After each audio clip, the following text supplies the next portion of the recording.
something else, the T2 I think it was. But yeah, let's have a quick look at P-39.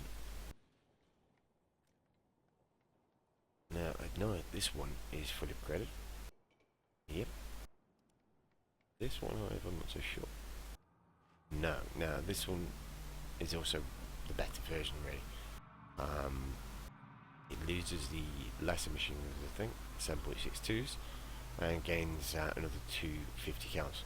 So it's capable of putting out more of a punch. It doesn't carry as much ammunition, but it's still a capable aircraft. And with the addition of, or replacement rather, of two 7.62s with 250 cals, it basically gives it a bit more of a punch once the cannon runs out, or rather without the cannon.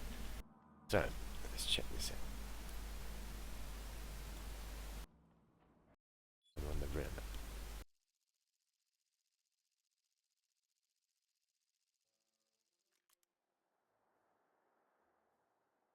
I'm going to go for 30 minutes on this one. It's the rear map.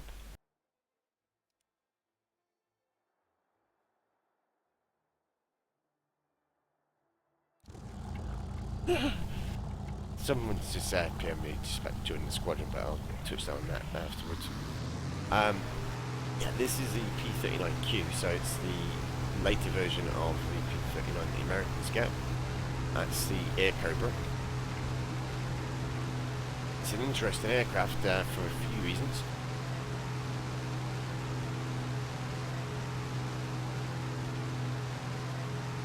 It's one of the first few aircraft, I believe, to have a mid-engined, or rather rear-mounted engine. Now, you might think that's a bit weird. Well, let me explain. If you look where the pilot is sat, in roughly, I'd say maybe a metre or two behind him, that is where the engine is mounted. There is a quite novel gearing system arrangement set up to get the power from the engine to the propeller, which goes underneath the pilot. But that is the point really. The way that it actually affects the aircraft is also different, because most monoplanes had their engine at the front of the aircraft. It meant that the weight for the aircraft was mainly at the front, which you know, makes for more stable flight, I suppose, in certain respects, and also for diving purposes, because you know, you've got all the weight at the front of the aircraft. It makes it easier to put your nose at things if you're going down, for example. Anyway, with regards to this aircraft, because the engine was mounted in the middle or towards the back of it, the centre of gravity was different. This caught a lot of pilots out because of the handling characteristic difference. This aircraft can go into a flat spin from a different kind of well, from a normal turn that another aircraft, a normal front engine mounted aircraft, wouldn't have any problems with. Because of the weight distribution difference, it makes quite a bit of difference with regards to the stalling characteristics and the way the aircraft stalls. So the Americans actually had a few occasions where pilots lost control of the aircraft doing fairly routine manoeuvres, and it developed a little bit of a bad reputation because of that. Now, they also did go on and obviously build the King Cobra, the P-63. King Cobra is very similar to this aircraft, I have to say. The main difference is in own aesthetics, I suppose, more than anything. It's a more stretched design with, I suppose, more aerodynamic refinements compared to this one. But it's a decent aircraft, I have to say. I know it did get buffed fairly recently. I'm not sure if it was 1.43 or if it was a different patch, but that's a MiG-15 down there. What is going on? What's the deal, Gaijin? That's not normal. So these are all AI controlled aircraft, and they're just kind of flying around like idiots, really. There's a MiG-15 down there. I don't get that. Why is that in a you know, tier 2 game.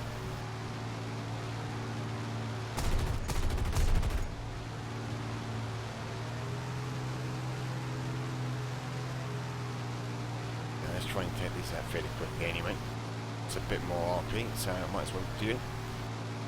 Don't see the point in just letting them fly around doing nothing.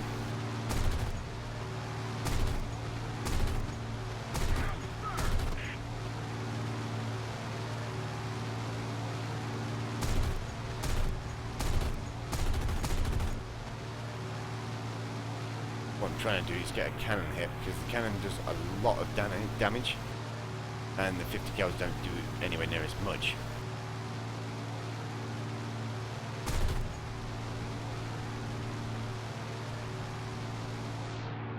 Okay, got an assist at least, and there's one left, another 109.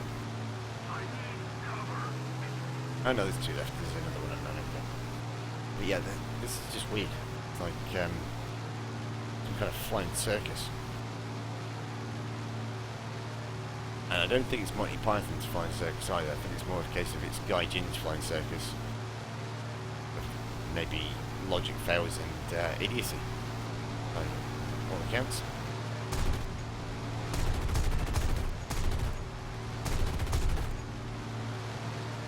Oh, that was definitely a few cannon hits, but didn't seem to affect him that much. That buffalo's right on his ass, but can't seem to do anything about it.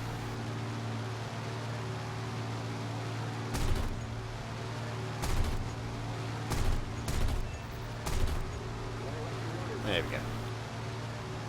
As I say, when you get hit with that cannon, yeah, mess things up pretty good. 4 rounds left with it. And about 380 rounds of MG. So what I'm going to do is hopefully get this one down and then head back and rearm. Some nice little tidy sum of RP and lines I'll get for this.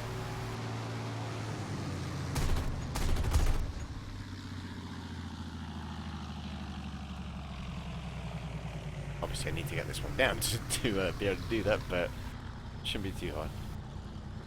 Hope.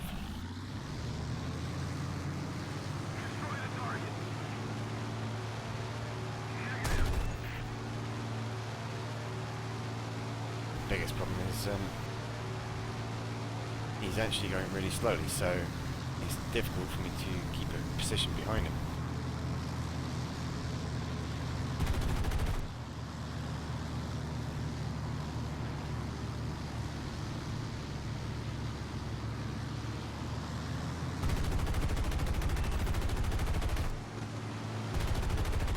There we go.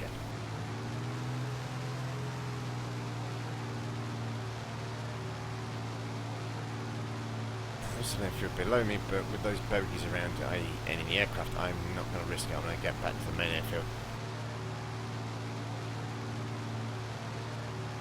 Which is this way. It's sometimes difficult to spot where they are exactly.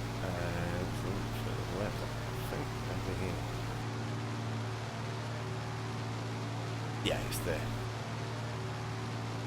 I can see it around about that area. Anyway, the yeah, this carries a 37mm cannon in the nose, which is the same caliber as what you see on the what's it, M3 Stuart for the American tanks. Same caliber as that. But the point is that they don't. Well, it's got a specific kind of ammunition. It's not got piercing capability. It's a high explosive shot that basically destroys itself after about 750 meters. So you can't effectively use that against anything that's further away, obviously.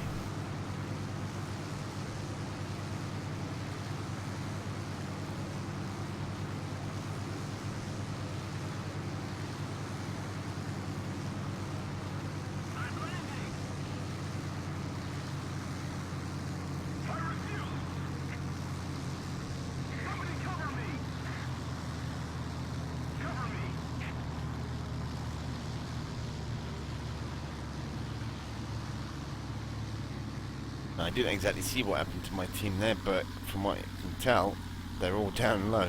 That's not the position they really want to be. But I have 110 coming after me now. Do I risk the landing? No.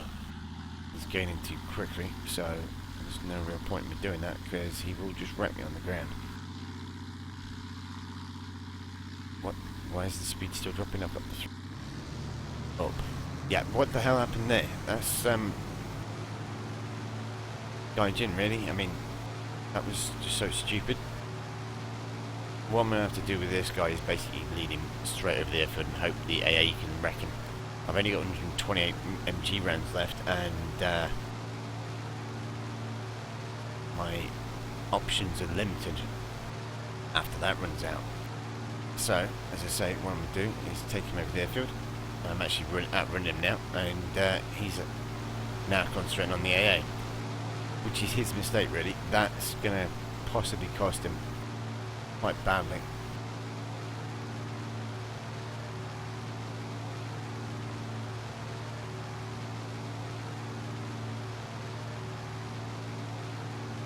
What I am doing now is, again, making high angle turns. The reason for this is to basically make him, if he does want to come and play, what I'm going to do is drag him up in and slow him down, and basically make him an easier target for the AA.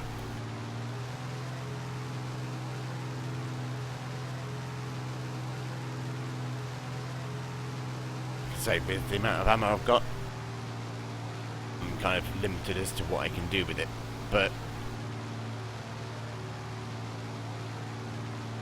that's what the use of the AA is all about. Now I'm going to get down and make it appear as though I'm going to make a landing. At least think about it.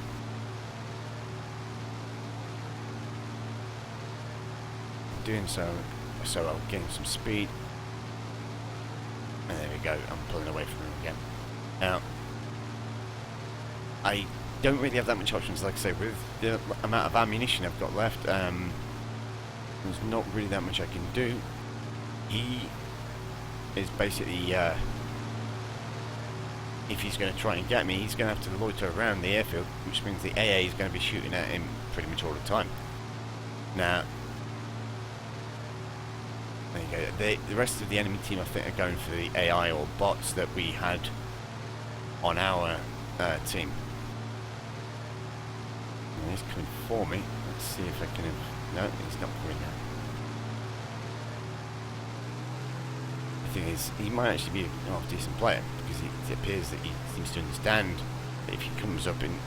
you know, if he pulled up there and just gone straight for me, he A, wouldn't have got me, and B, would have been wrecked by the AA quite effectively, I think. And I'm gaining on him now. Now, if I can catch him, I am going to use the ammo I do have on him.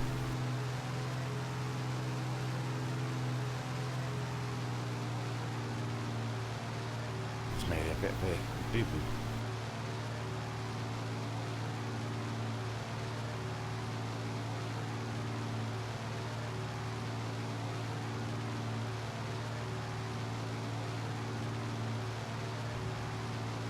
You see, he's lost all of his speed. He's at low altitude, and he's just pulled up right in front of me.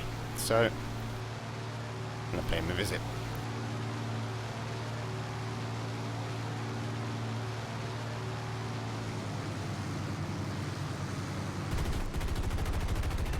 Got him. And that will teach you, Fritz.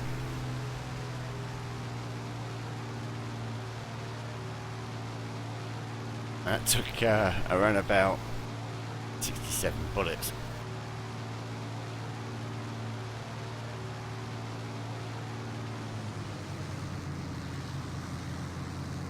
Well, the problem that I've got is I'm the only one left, and I know that there's quite a few enemy players left on the enemy team, and they're in Focke-Wulfs. Now, that's probably what's happened to the rest of my team, if I'm honest. They were just outmatched by the matchmaker, which still is broken, unfortunately. Okay, no, that's not good. That means I can't get down. If I get down now, that Focke-Wulf is just going to wreck my aircraft. I'm going to have to try and do the same thing to that guy as I did to the 110.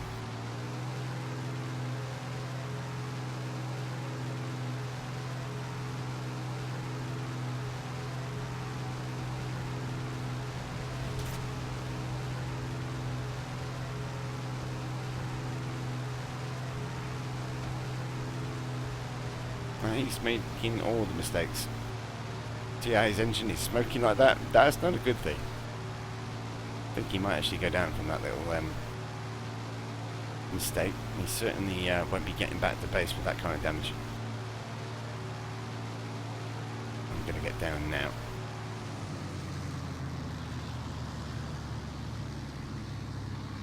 Okay, I've just lost a JU-88. He's crashed.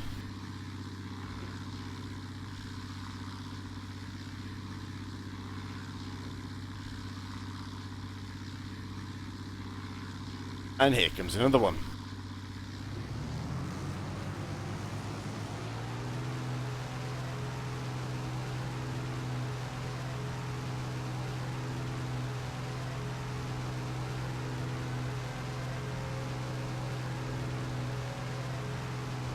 And he's smoking as well.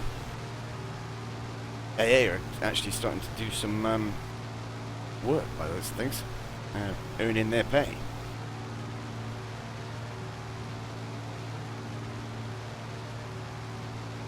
And there's another one as well. Wow. Well, Jebediah Kerman, which was that other Focke-Wulf that first came in, he's just crashed. That one looks like he's going down as well. I'm not going to take any risks here though and try and get underneath him.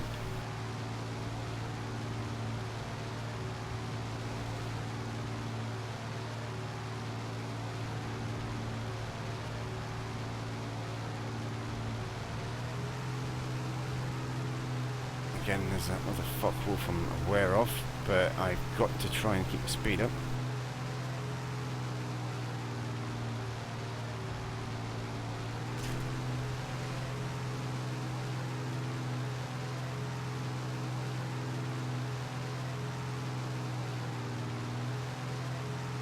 Okay, they're both going away from me.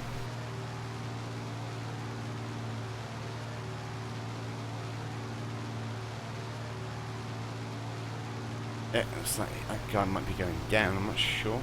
No, not yet.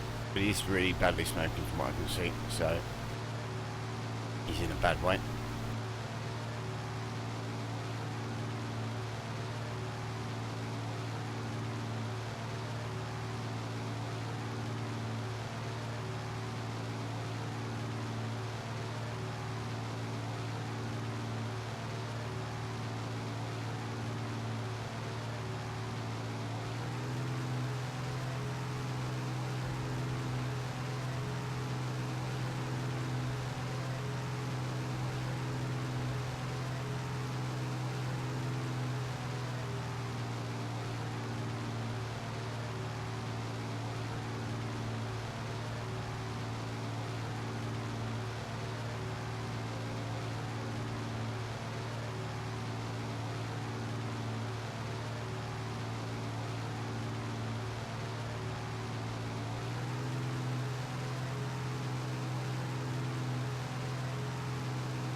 Well, AA failed me. They've not done the job. They're sacked, in my opinion. About that. There we go, he's down.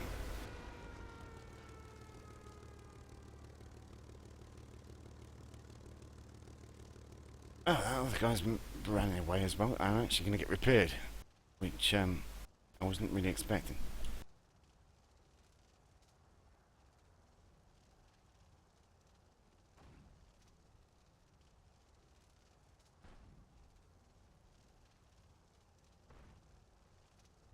Let's see. I don't think I'm going to be able to get up in time, but we'll see.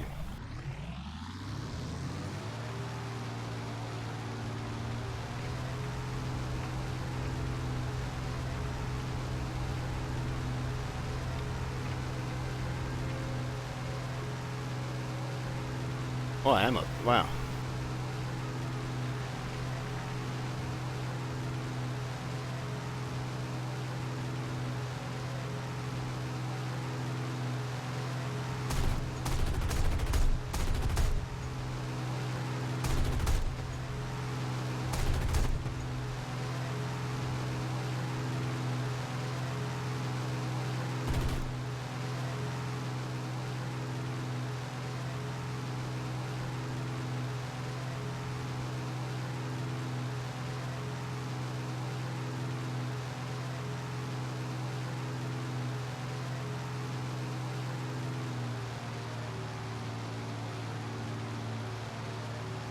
Right, so there's still quite a few of them left. Probably about 5, I think that was. And at least one's in an MC202. Probably some more Focke-Wulfs, if I'm honest, as well.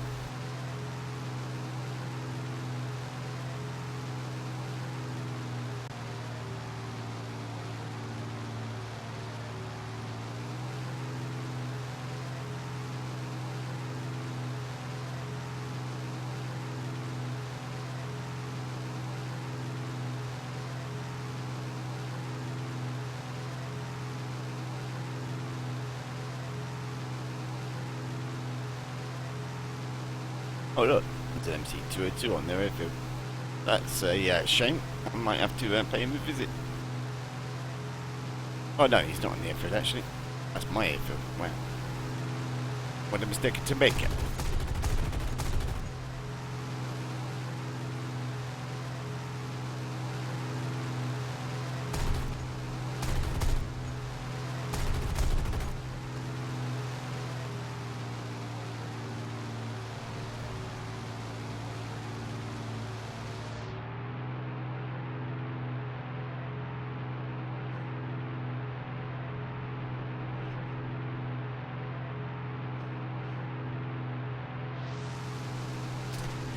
I'm down.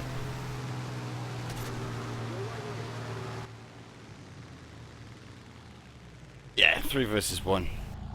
Well, actually, it wasn't just 3 versus 1. That was about 4 or 5 versus 1. But you know, that's how it goes.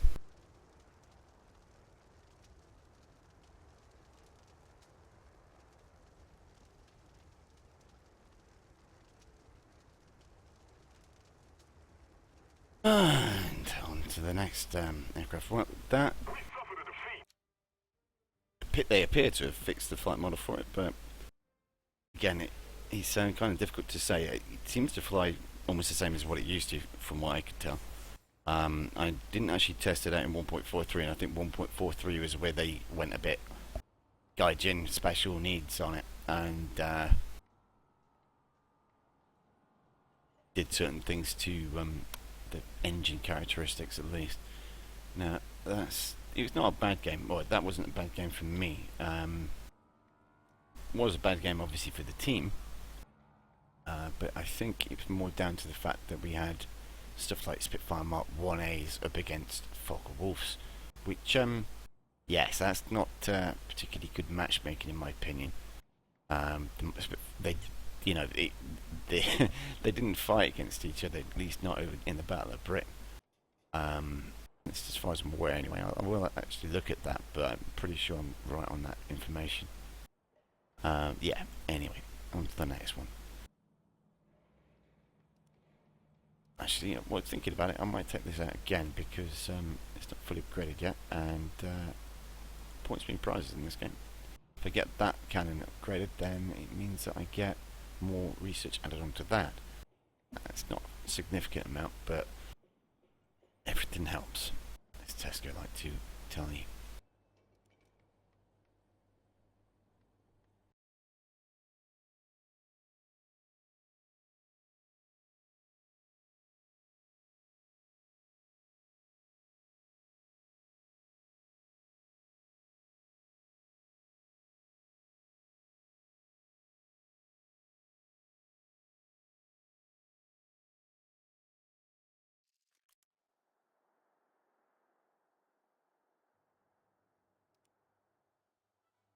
I could take bazookas with this aircraft, but I'm not going to.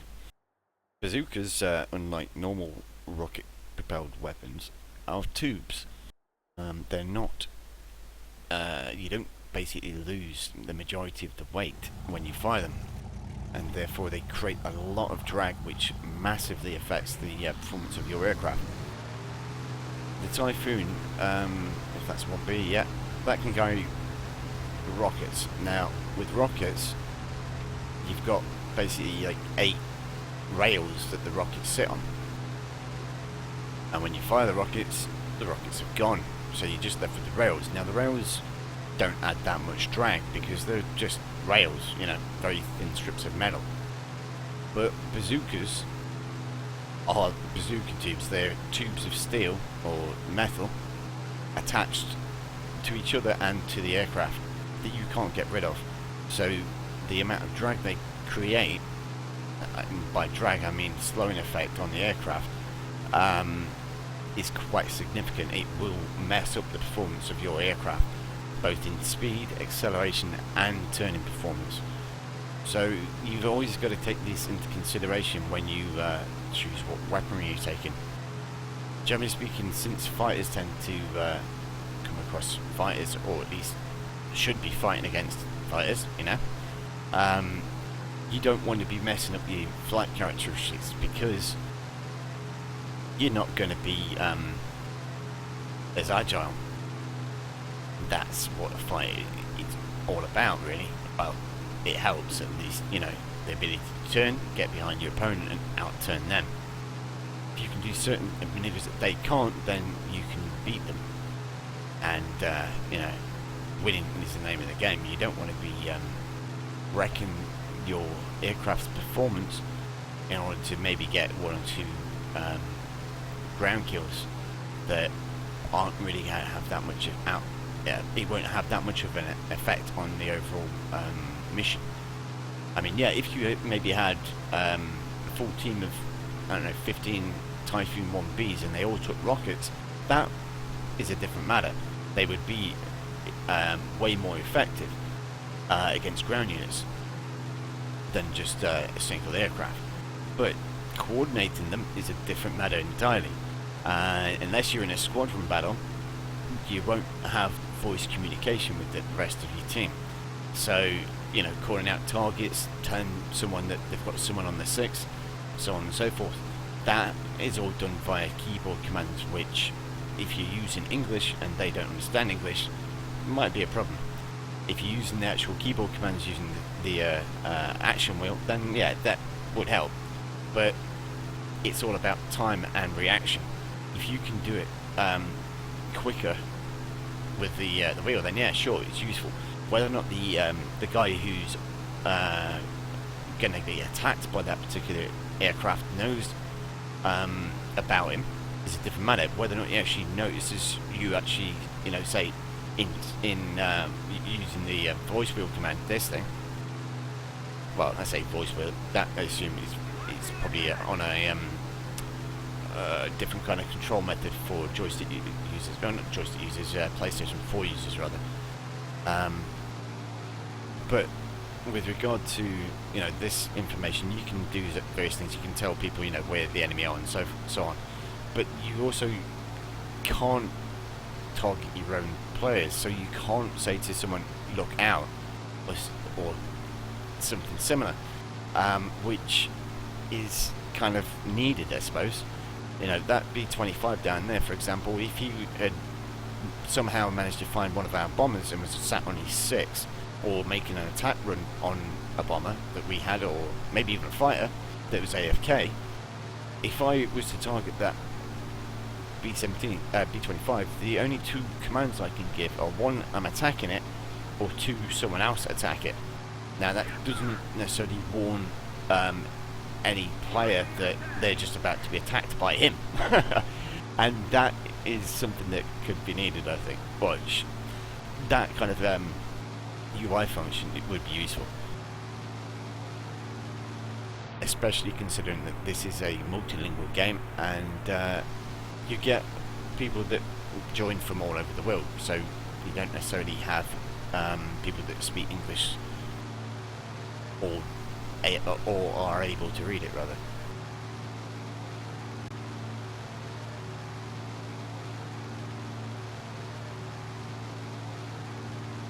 Anyway, I'm going to stop ranting for a bit now and do a bit of flying, so